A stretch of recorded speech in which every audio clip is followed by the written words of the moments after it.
Welcome to this instructional video on the common mistakes in project termination phase for IT projects. Now, any project is a logical sequence of activities mapped out from the start to the end. Project termination is essentially the logical endpoint in any project lifecycle. This is also called as the project closeout or the final shutdown. It is the official recognition of completion of work in a project. The juncture at which a project is terminated determines the success or failure of a project. Now, project termination has an impact on the success of subsequent projects as well as an impact on customer relationships. This is the reason why project termination needs a structured process. We're going to showcase two projects that reiterate the need for a structured process of project termination. The first one is a massive success in e-governance implementation that has ensured faster processing of passport requests in India. The numbers speak for themselves. The rollout and the handover of this first phase was a textbook study in project termination. The second project is a landmark case to study the failure in implementation of IT projects. This project, undertaken by the Department of Motor Vehicles in California, continued to bleed cash even after the project was terminated. Projects like these make us wonder about the kind of activities undertaken during the project termination phase. Projects can terminate either when they're a success or a failure. Let's examine the reasons why projects terminate in the first place. Now, when the project is hailed as a success, this means that the customer requirements have been met and all the project deliverables have been handed over.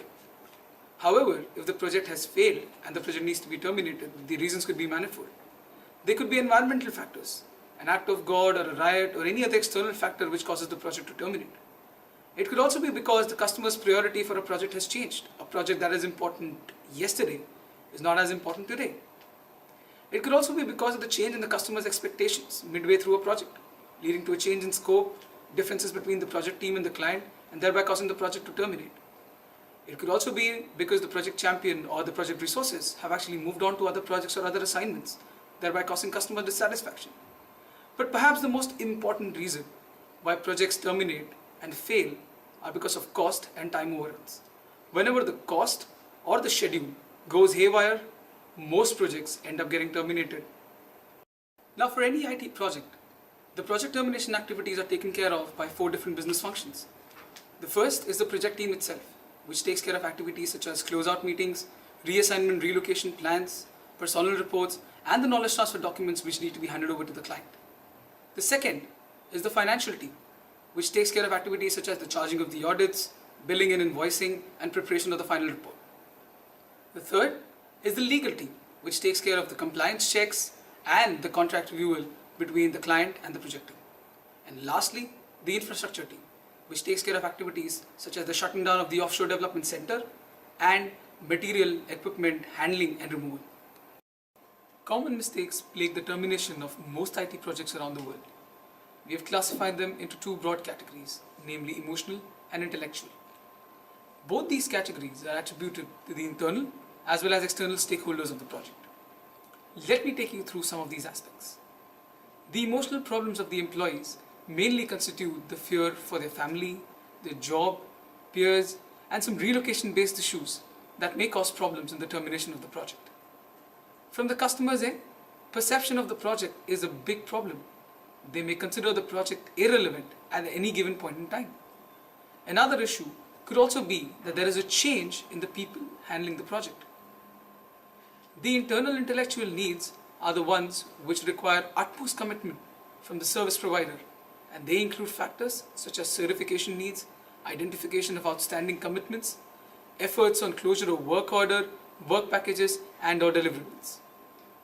The external intellectual needs are the final roadblocks for project termination, and they include activities such as agreement with the client on remaining deliverables and the determination of requirements for the audit. You'd be surprised to know how many projects overlook one or more of these activities during their project lifecycle. Lack of process can be called out as the primary reason for mistakes during project termination.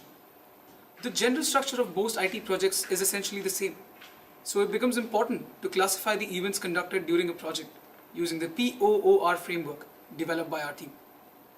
The POOR framework needs to be mandated in order to ensure that subsequent projects do not suffer from the same issues as the current one. Information technology is subject to a great deal of change associated with technological advancements. Many projects run the risk of being obsolete if they do not operate under extremely short time frames. In addition to potential obsolescence, There are additional risks that run high in IT project management. For the sake of time, projects are rushed, causing oversights and inadequate planning, which would use up extra time, a luxury that these projects do not seem to have. The lack of planning leads to poor definition of customer needs and project scope. Furthermore, reviewing past projects for the lessons learned is often skipped, leading to redundant problems.